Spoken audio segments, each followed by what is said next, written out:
HMP Manchester does not function on violence alone. It functions on pressure. Every day inside the prison begins with pressure already built into the system.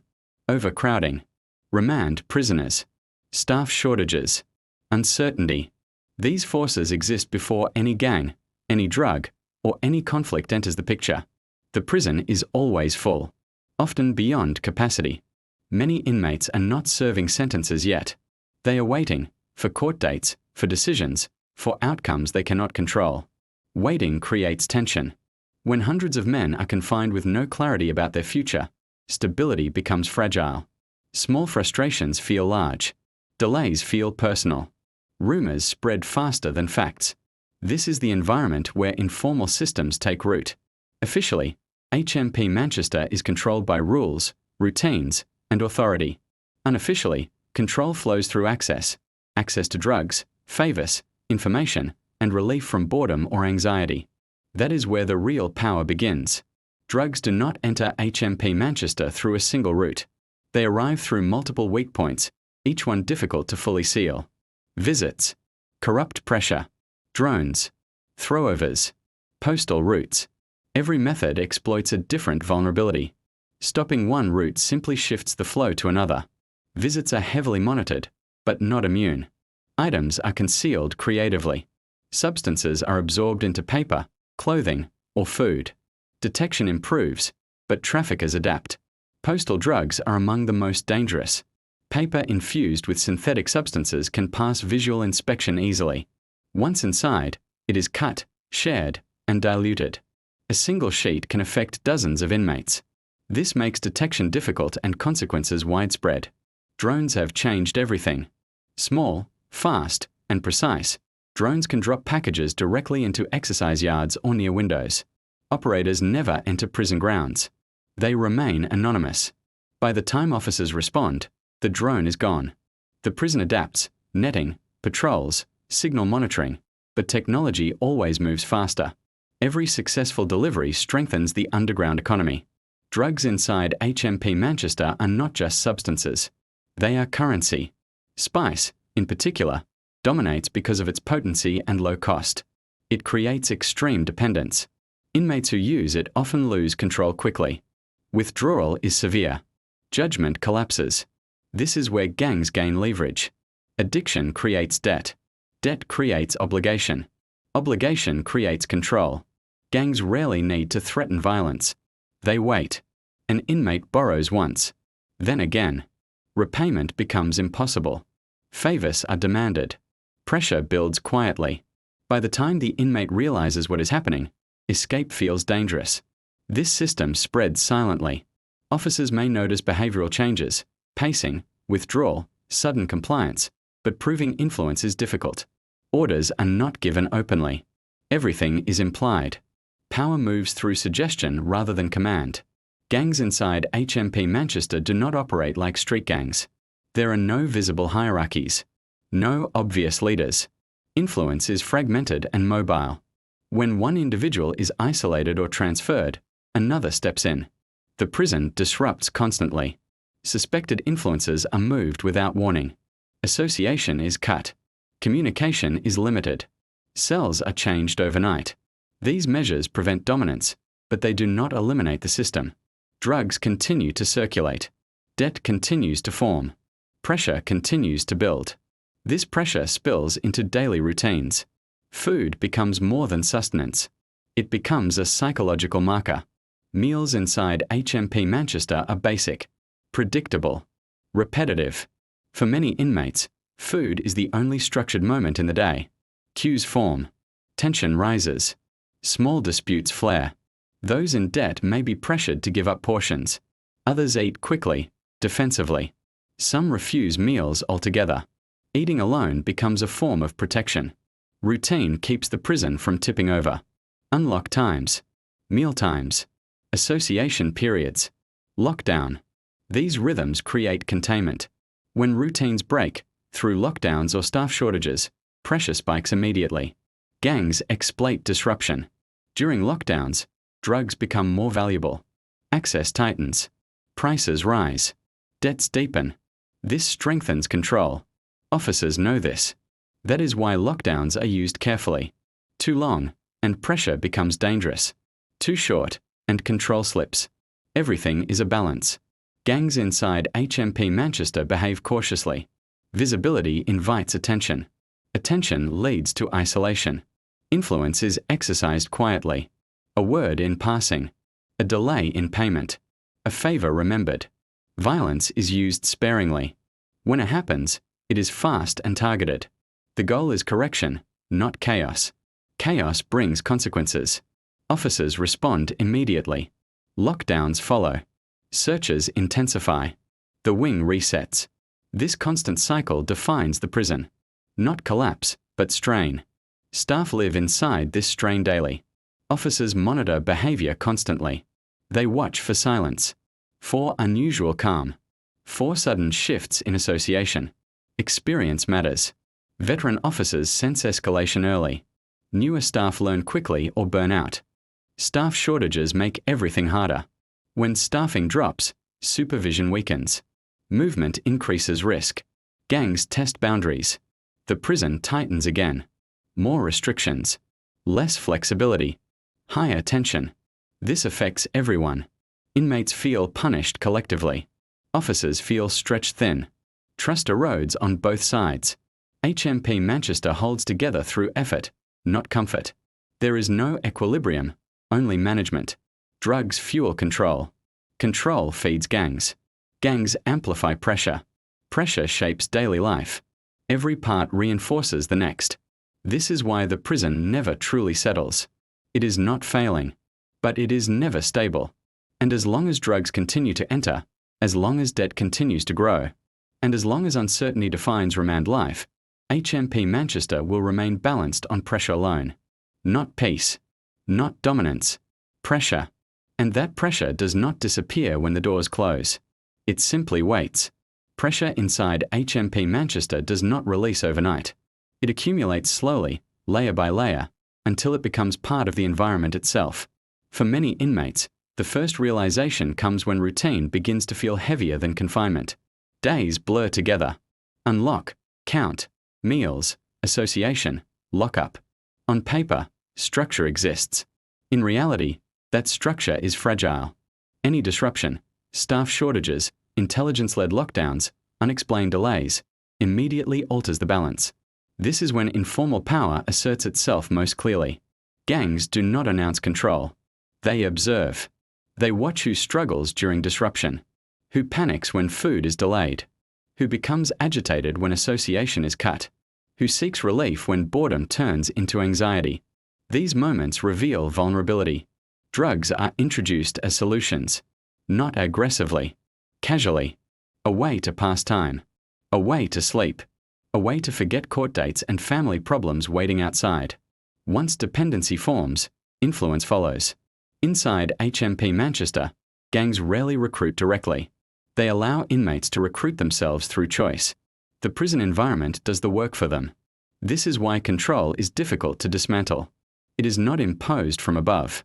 It grows organically from pressure below. Officers attempt to interrupt this process early. They watch for changes in behavior during meals. An inmate who suddenly avoids the food queue. Someone who eats in isolation after previously mixing freely. A prisoner who begins trading items or requesting favors. These are early indicators. Food is one of the few resources that remains predictable. When it becomes unstable, it signals wider imbalance. Meals inside HMP Manchester are basic and tightly controlled. Portions are standard. Menus rotate. Nutritional adequacy exists, but comfort does not. This predictability serves a purpose. It limits conflict. It removes negotiation. But it also creates a psychological hierarchy. Those with access to extra food, through canteen, favors, or pressure, gain leverage. Snacks become currency. Items traded quietly build obligation. Gangs exploit this subtle economy. An inmate who owes drug debt may be pressured to surrender food, trade canteen items, or perform tasks. Refusal escalates risk. Compliance deepens entanglement. Officers intervene when patterns become visible. Isolation is the primary response. Inmates suspected of exerting influence are separated from others quickly. Moves happen without explanation. Association is cut. Communication routes collapse. These actions are preventative, not punitive. The goal is not to punish behavior, but to prevent escalation. However, isolation introduces new problems. Separated inmates often experience heightened anxiety. Cut off from routines, they lose grounding. Some become volatile. Others withdraw completely. Mental health incidents increase. Officers must balance security with welfare constantly. Every decision has consequences. Staff shortages amplify this challenge. When staffing is low, routines compress. Association time shortens. Lockdowns increase. Pressure builds faster. Gangs adjust immediately. During lockdowns, drugs become scarce. Prices rise. Debt tightens. Control intensifies. This is when officers feel the strain most acutely. A locked wing is quiet, but it is not calm. Silence during lockdown can mean brewing conflict. Officers listen for changes in tone, pacing, and movement behind doors. They read patterns through limited interaction. Experience becomes critical. New officers learn quickly that silence does not equal safety. Veteran staff understand that tension often peaks when nothing appears to be happening. This constant vigilance is exhausting. HMP Manchester does not allow complacency. Every shift brings uncertainty. Familiar faces can behave differently. Calm mornings can unravel by afternoon. This unpredictability affects decision-making. Officers rely heavily on procedure. Personal discretion narrows. Authority is enforced consistently to avoid appearing weak. This rigidity protects staff, but it also distances them from inmates. Dialogue becomes limited. Trust erodes further. Gangs benefit from this gap. They position themselves as alternatives. Quiet listeners. Providers of relief. Sources of stability in an unstable environment. This does not require overt loyalty, only dependency. The prison responds with disruption again. Transfers. Isolation. Searches. Restricted movement. The cycle repeats. For inmates trying to remain neutral, survival becomes complex. Avoiding drugs does not guarantee safety. Refusing involvement can attract suspicion. Silence can be misinterpreted. Some inmates retreat entirely. They minimize interaction. They stick to routine. They keep their heads down. This strategy works until disruption forces contact. No one inside HMP Manchester is completely insulated. Remand prisoners feel this pressure most acutely. Unlike sentenced inmates, remand prisoners lack a timeline. They do not know how long they will be there. Court dates shift. Outcomes are uncertain. This uncertainty fuels anxiety. Gangs exploit remand vulnerability aggressively.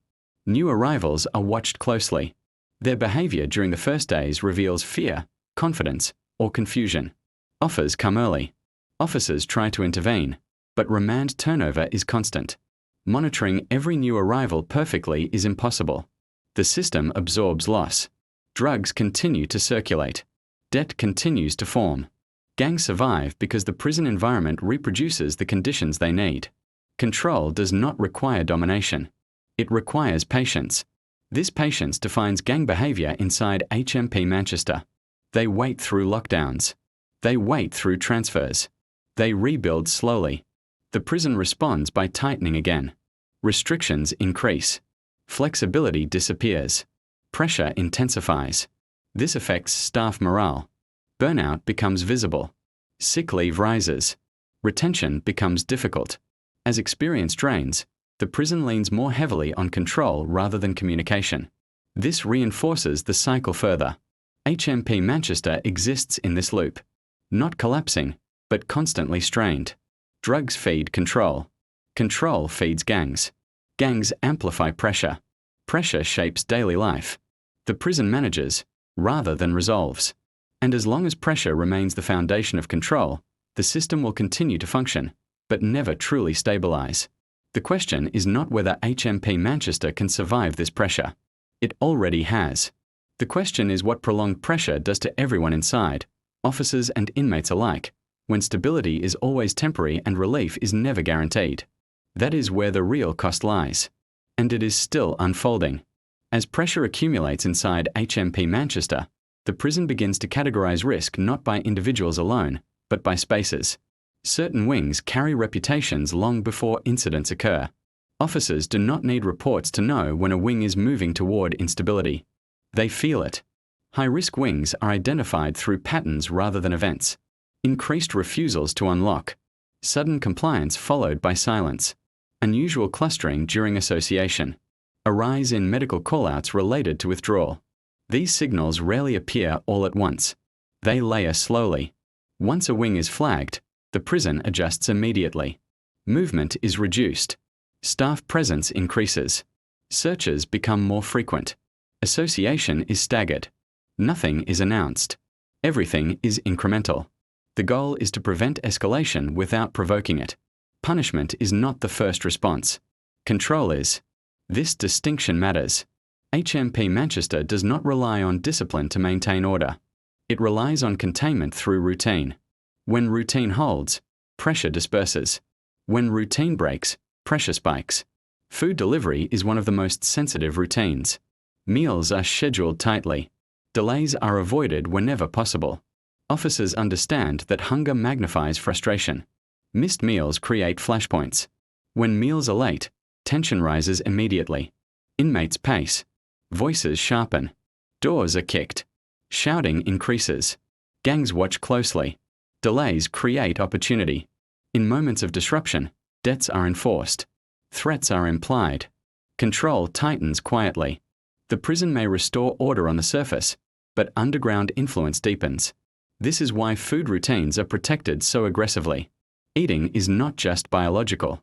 It is psychological. For many inmates, meals are the only moments that break isolation. The act of eating marks time. It signals normalcy in an environment designed to strip it away. When that signal falters, stability wavers.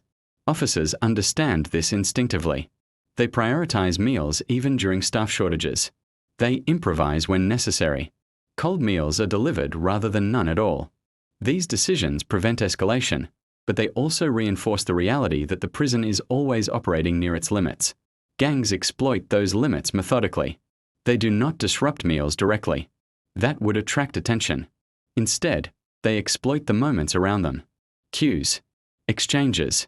Quiet pressure. An inmate in debt may be instructed to collect food for others. Another may be told to surrender portions.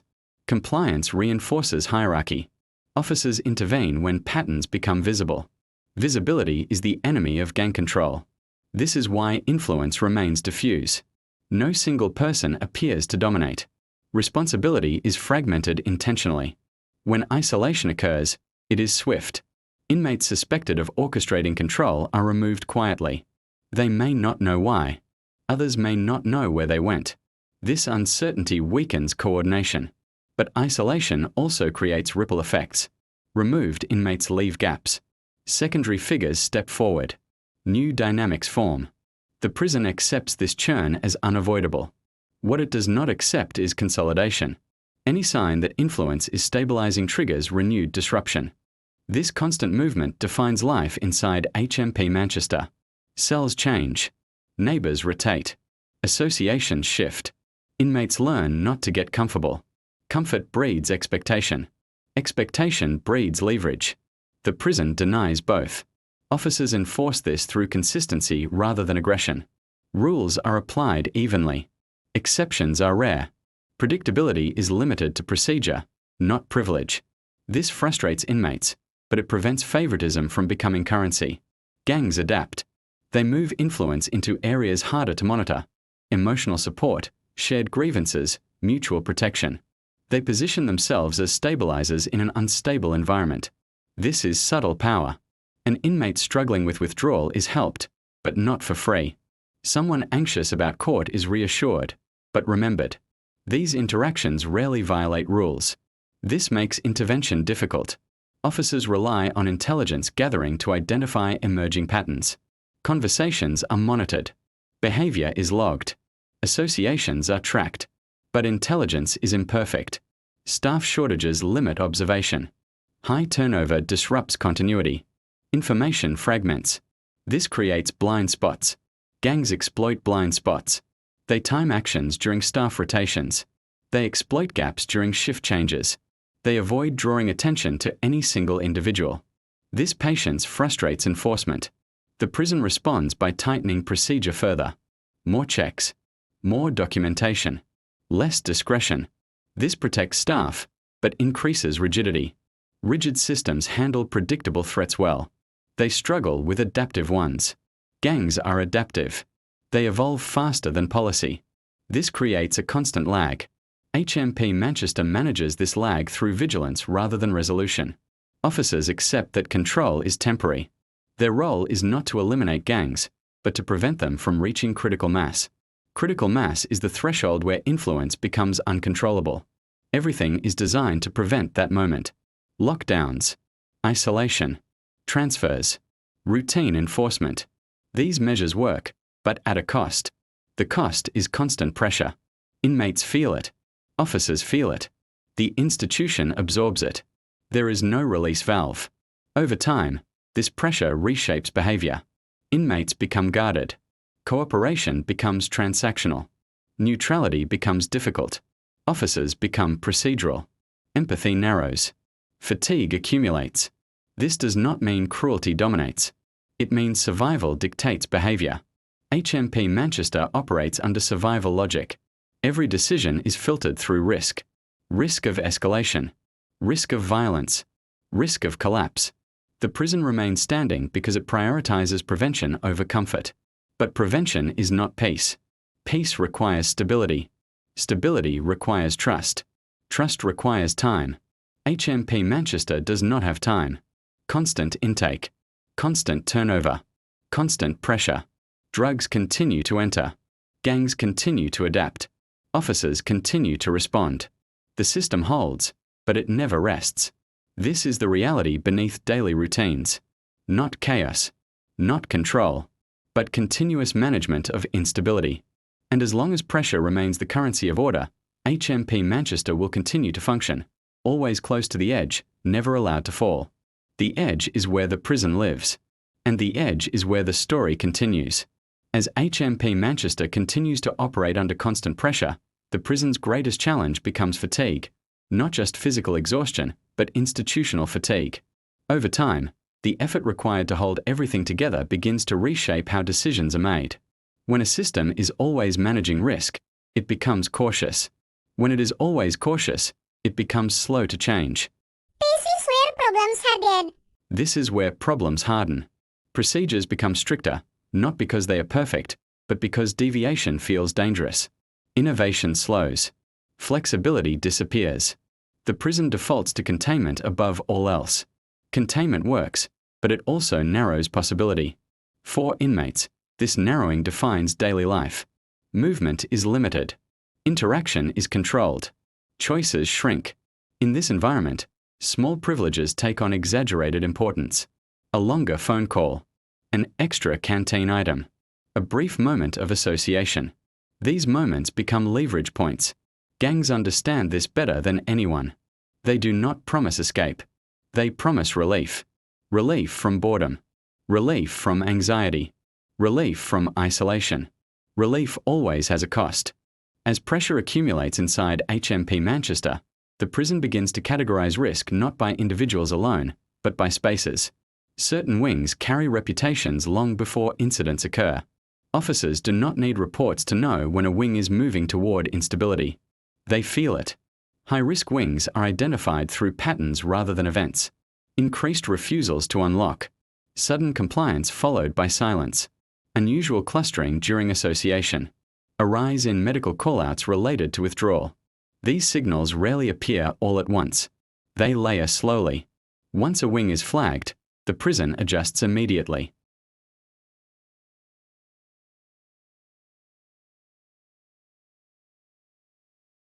Nothing is announced. Everything is incremental. The goal is to prevent escalation without provoking it. Punishment is not the first response. Control is. This distinction matters. HMP Manchester does not rely on discipline to maintain order. It relies on containment through routine. When routine holds, pressure disperses. When routine breaks, pressure spikes. Food delivery is one of the most sensitive routines. Meals are scheduled tightly. Delays are avoided whenever possible. Officers understand that hunger magnifies frustration. Missed meals create flashpoints. When meals are late, tension rises immediately. Inmates pace. Voices sharpen. Doors are kicked. Shouting increases. Gangs watch closely. Delays create opportunity. In moments of disruption, debts are enforced. Threats are implied. Control tightens quietly. The prison may restore order on the surface, but underground influence deepens. This is why food routines are protected so aggressively. Eating is not just biological. It is psychological. For many inmates, meals are the only moments that break isolation. The act of eating marks time. It signals normalcy in an environment designed to strip it away. When that signal falters, stability wavers. Officers understand this instinctively. They prioritize meals even during staff shortages. They improvise when necessary. Cold meals are delivered rather than none at all. These decisions prevent escalation, but they also reinforce the reality that the prison is always operating near its limits. Gangs exploit those limits methodically. They do not disrupt meals directly. That would attract attention. Instead, they exploit the moments around them. Cues, exchanges, quiet pressure. An inmate in debt may be instructed to collect food for others. Another may be told to surrender portions. Compliance reinforces hierarchy. Officers intervene when patterns become visible. Visibility is the enemy of gang control. This is why influence remains diffuse. No single person appears to dominate. Responsibility is fragmented intentionally. When isolation occurs, it is swift. Inmates suspected of orchestrating control are removed quietly. They may not know why. Others may not know where they went. This uncertainty weakens coordination. But isolation also creates ripple effects. Removed inmates leave gaps. Secondary figures step forward. New dynamics form. The prison accepts this churn as unavoidable. What it does not accept is consolidation. Any sign that influence is stabilizing triggers renewed disruption. This cost is rarely demanded immediately. It is delayed, normalized, disguised as mutual support. The prison struggles to counter this because it is not overtly illegal. Officers cannot discipline influence. They can only respond to outcomes. This creates a gap. Inside that gap, informal systems thrive. The food routine continues to play a critical role here. Meals arrive at the same times each day. Portions are standardized. Menus repeat. This predictability is intentional. It anchors time. For inmates, meals mark the passing of days. They break monotony. They provide structure when everything else feels uncertain. But predictability also creates comparison. Who eats more? Who eats less? Who trades? Who waits? Observation fuels hierarchy. An inmate who regularly skips meals may be struggling with withdrawal. Another who hoards food may be stockpiling for trade. Officers watch these patterns closely. Sudden changes trigger attention. Someone who stops eating may be isolated for welfare checks. Someone who begins distributing food may be searched. The prison intervenes where it can. But again, intervention lags behind adaptation. Gangs adjust behavior to remain just below the threshold of attention. They spread influence thinly. They avoid repetition. They rotate roles. No single pattern persists long enough to be dismantled. This constant adaptation wears down staff. Officers operate under the assumption that control must be reasserted daily. Yesterday's stability means nothing today. This mindset creates vigilance, but also burnout. Burnout manifests quietly. Shorter interactions. Less conversation. Stricter enforcement. Officers retreat into procedure because procedure feels safe. This safety is necessary, but it also deepens distance. As distance grows, trust erodes further. Inmates stop reporting issues. Intelligence dries up. Officers rely more heavily on observation alone. Blind spots widen. The prison compensates with more restrictions. Association time reduces. Lockdowns increase. Movement tightens. This stabilizes the surface, but intensifies pressure underneath. Pressure seeks release. Sometimes it releases through violence. Sometimes through medical emergencies. Sometimes through mental health crises. Often, it releases through silence. A wing that goes quiet is never ignored. Officers increase patrols. They check cells more frequently. They listen carefully. Silence can mean planning. Silence can mean fear. Silence can mean compliance enforced elsewhere. This hyper-awareness defines daily operations. Nothing is neutral. Every behavior carries potential meaning. This level of scrutiny is exhausting, but necessary. HMP Manchester does not allow assumptions. The prison has learned, repeatedly, that assumptions create vulnerability. Gangs exploit assumptions. They wait until officers relax. They wait until routines normalize. Then they test boundaries. The prison responds by tightening again. This constant tightening and loosening resembles breathing, but without rest. Inmates feel it as instability. Officers feel it as pressure. The system persists because it has no alternative. HMP Manchester is not designed for comfort or reform. It is designed for containment under strain. Rehabilitation exists on paper. Programs run when possible. Support is offered where resources allow. But the reality of overcrowding, remand uncertainty, and staff shortages limits impact. Gangs fill gaps left by limited support. They offer belonging. They offer structure. They offer identity. These offers are dangerous, but effective. The prison counters with isolation and disruption. Neither side wins. The result is equilibrium through tension. This equilibrium is fragile. A sudden surge in contraband. A staffing crisis. A major incident elsewhere in the system. Any of these can tip the balance. HMP Manchester survives because it anticipates tipping. Contingency planning is constant. Emergency responses are rehearsed. Staff are trained to react quickly. But anticipation does not eliminate risk. It manages it. The prison accepts that risk is permanent. This acceptance shapes culture. Rules are rigid. Innovation is slow. Control is prioritized. Change is seen as a threat rather than a solution. This is not failure. It is survival logic. In survival mode, systems focus on staying upright. They do not evolve easily. This is the paradox of HMP Manchester. It holds together precisely because it resists change, but that resistance ensures the pressure never disappears. Drugs continue to enter. Gangs continue to adapt. Officers continue to respond.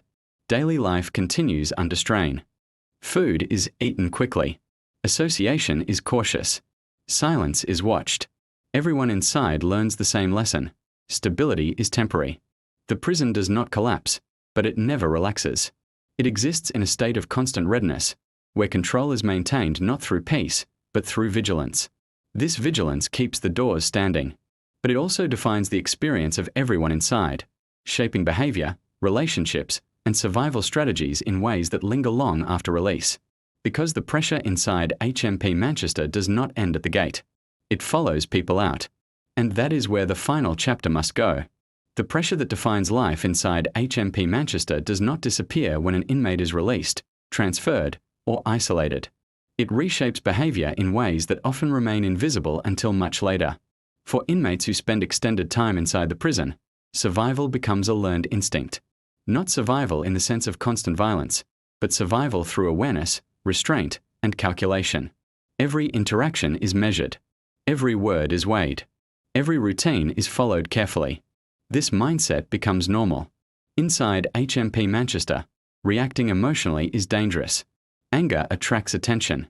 Vulnerability invites pressure. Trust must be rationed carefully. So inmates adapt. They become quieter, more guarded, more patient. This adaptation is rewarded inside the prison. It reduces conflict. It minimizes exposure. It allows people to move through the system without drawing attention. But it also hardens behavior. When inmates leave HMP Manchester, whether through transfer or release, these instincts do not switch off immediately. Crowded spaces feel threatening. Unexpected noise triggers alertness. Authority is viewed through suspicion. The prison environment trains people to anticipate pressure everywhere. This has consequences. Former inmates often struggle to adjust to environments where cooperation is expected rather than calculated. Trust feels risky. Silence feels safer. The survival logic of HMP Manchester follows them beyond the walls. Officers experience a different version of this effect. Constant vigilance becomes habit. Hyper-awareness lingers. Relaxation feels unnatural after long exposure to controlled tension. Many officers describe difficulty switching off after shifts. Public spaces feel unpredictable. Crowds feel dense. Minor disruptions feel significant. This is not weakness. It is conditioning. HMP Manchester conditions everyone inside, staff and inmates alike, to operate under pressure. The institution itself reflects this conditioning. Policies emphasize containment. Procedures prioritize predictability. Deviations are discouraged. This creates stability, but at the cost of adaptability. As society changes, expectations shift. Transparency becomes more valued. Mental health awareness grows. Rehabilitation becomes a public talking point. HMP Manchester absorbs these pressures slowly. Change is possible, but incremental. The prison does not resist reform out of malice. It resists because reform introduces uncertainty. And uncertainty is the one thing the system cannot afford. Drugs continue to challenge this balance. Despite increased detection, new substances appear. New methods of concealment emerge. New delivery techniques evolve. The prison responds with technology, intelligence, and restriction. But the fundamental equation remains unchanged. Pressure creates demand. Demand creates opportunity. Opportunity fuels control. As long as inmates experience uncertainty about court outcomes, sentence lengths, family situations, demand for relief will exist. Gangs will continue to fill that gap. This does not mean gangs dominate HMP Manchester. It means they persist. They survive not through power, but through relevance. The prison strategy remains consistent. Prevent consolidation, disrupt influence, maintain routine. This strategy works, but it does not resolve the underlying conditions.